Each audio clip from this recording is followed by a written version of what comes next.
Mahakama ya wilaya ya Kilindi mkoani Tanga imemhukumu Ijumaa Elias Amiri mwenye umri wa miaka 27, mkazi wa kijiji cha Kibirashi wilayani humo kifungo cha miaka 30 jela kwa kosa la unyang'anyi wa kutumia silaha.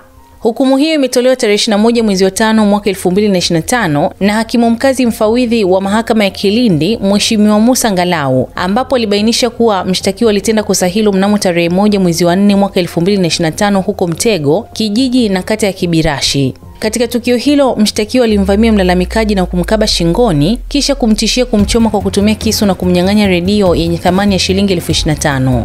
Mshtakiwa alifikishwa mahakamani na kufunguliwa kesi yenye namba 23911 ya mwaka 2025 chini ya kifungu cha 287A cha sheria ya kanuni ya adhabu, sura ya 16 marejeo ya mwaka 2022.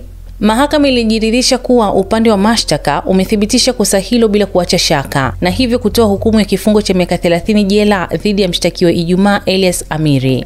Mimi ni Bahati Limo na hii ni Simulizi na Sauti.